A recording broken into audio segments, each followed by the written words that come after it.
حلم المتحف العظيم. في قلب تيرانا عاشت ملاك 18 عاماً، وهي شابة مصرية لا تعرف شيئاً عن وطنها. كانت الجبال الألبانية الخضراء هي كل عالمها، وكانت تظن أن القصص القديمة مجرد خرافات بعيدة عن حياتها العصرية. في ليلة هادئة، انزلقت ملاك إلى حلم غير عادي. وجدت نفسها واقفة في بهو ضخم من الزجاج والضوء، يمتد سقفه إلى ما لا نهاية. لم تر في حياتها مثل هذا العمار المهيب. ظهر لها شبح ملكي مهيب، ترتدي رداء ذهبيا متلألئا وتاجا مزينا بالكبرى. قال لها بصوت حكيم يتردد صداه في القاعة: أهلا بك أيتها الروح العائدة، أنا توت عنخ آمون، وهذا هو المتحف المصري الكبير. أشار الملك الشاب إلى تمثال ضخم. المتحف المصري الكبير GEEM سيكون أكبر متحف في العالم، مخصص لحضارة واحدة، وسيضم أكثر من 100,000 قطعة أثرية، ومعمارية حقيقية صممت لتروي قصة مصر إلى الأبد. وأضاف توت عنخ آمون بهدوء: أكثر من 5,000 قطعة من مجموعة الكاملة ستعرض هنا لأول مرة للعالم، وهذا المتحف يقع على بعد كيلومترين فقط من الأهرامات الخالدة التي بناها أجدادك العظماء. إنه مفتاحك إلى تراثك. لكن انتبهي يا ملاك، عظمة مصر ليست في كنوزها فقط، حضارتك علمت العالم. كان المصريون أول من اخترع الكتابة المنهجية، ومن أوائل من طوروا الجراحة المتقدمة، ووضعوا تقويماً سماوياً دقيقاً. تابع الملك: تذكروا أن أجدادكم كانوا رواداً في الهندسة المعمارية، لا أهرامات فحسب، بل الأقواس والمنحدرات ونظام الري المعقد. كانوا علماء فلك وخبراء في التحنيط، وتركوا لنا إرثاً من الحكمة والفلسفة قبل آلاف السنين. استيقظت ملاك وقلبها يخفق بحب غريب تجاه بلد لم تره، وذاكرة واضحة لمتحف ومعلومات تفصيلية. عندما روت الحلم لوالدها، لم يصدقها. قال بابتسامة أبويه: مجرد أحلام يا ملاك، يجب أن تركزي على دراستك. مرت 5 سنوات. ملاك الآن في 23 من عمرها، تدرس الهندسة. فجأة، بدأت وسائل الإعلام العالمية تتحدث عن حدث عظيم: الافتتاح الكبير للمتحف المصري الكبير. تذكرت ملاك كل كلمة من الحلم. لم تستطع ملاك الانتظار. قررت العائلة السفر في إجازة لزيارة مصر. عندما دخلت ملاك قاعة المتحف المصري الكبير، تجمدت في مكانها. كان المتحف هو ذاته الذي رأته في حلمها قبل 5 سنوات. أحس الوالدان بالعظمة التي لم يدركاها من قبل، وأدركا أن حلم ملاك لم يكن مجرد خيال.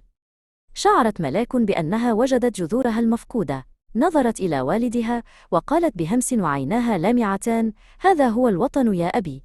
بعد شهر من التجول بين كنوز المتحف وسحر مصر، قررت العائلة العودة إلى مصر نهائياً. عادت ملاك ليس إلى جبال ألبانيا بل إلى أرض الحضارة. واكتشفت أن أعظم الكنوز ليست في المتاحف، بل في الشعور العميق بالانتماء والهوية. The colossal echo. Malak had the sea in her blood, but not the Nile. In the coastal quiet of Albania, she was a satellite, orbiting an identity her parents, Kaylan and Zaina, had politely retired. She was 18, and Egypt was a forgotten shadow in their small, tidy life. Yet, a restless pull, an ache for the colossal, haunted her sleep. That night, the shadow became a structure. She dreamed of a museum that was not just a building, but a geometric mountain of glass and light. It stretched against a desert sky, too vast to comprehend, humming with the silence of millennia. It was a bridge built of history. Inside, the scale dwarfed her. Then, standing before the titanic statue of Ramses, a younger figure emerged from the diffused light. He was wrapped in linen and an aura of profound youth, a king, a guide. "Welcome, Malak," he whispered, his voice an echo of forgotten chambers. "I am Tutankhamun. You have arrived at the vision of the Grand Egyptian Museum. This place," the boy king continued, "is the world's key to an entire civilization. It is the largest archaeological museum globally, a gateway to the Giza Plateau. 10 facts are held in its spirit.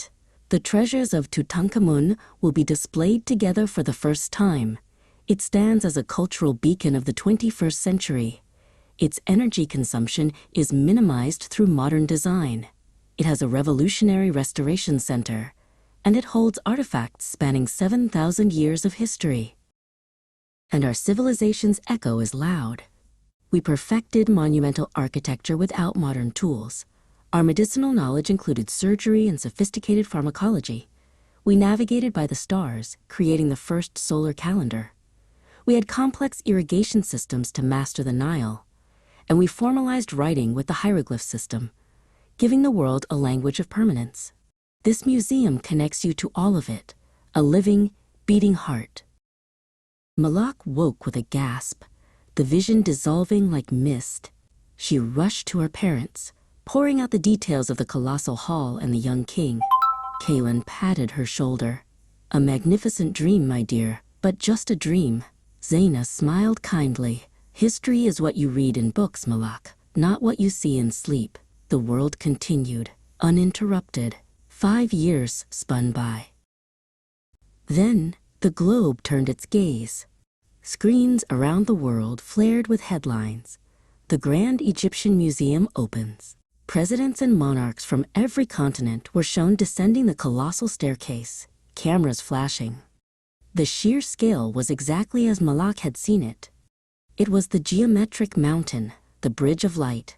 The dream was reality. Malak, now 23, looked at her parents. The museum knows my name.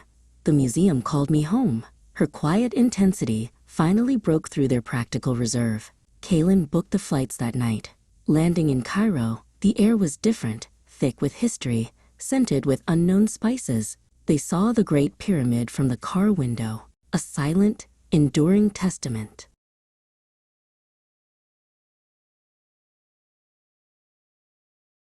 Entering the actual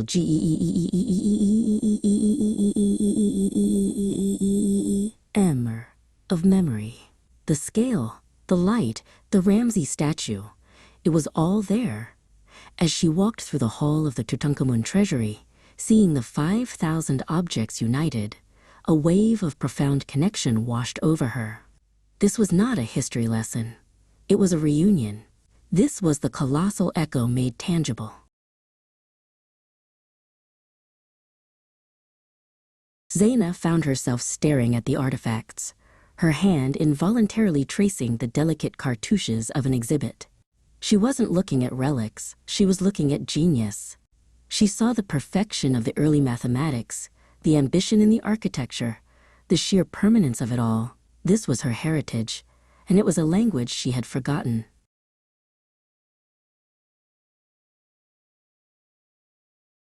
Kaylin watched his wife and daughter.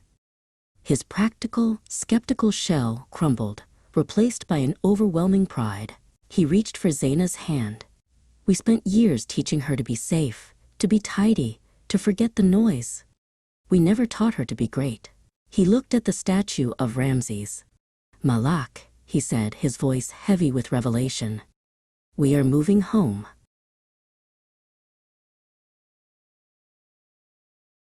The satellite had found its orbit. Malak, Kaylin, and Zaina settled by the life-giving flow of the Nile, with the Grand Egyptian Museum and the ancient pyramids as their constant, eternal neighbors. She no longer dreamed of the colossal. She simply lived within it, the ache finally soothed by the grand, beating heart of Egypt.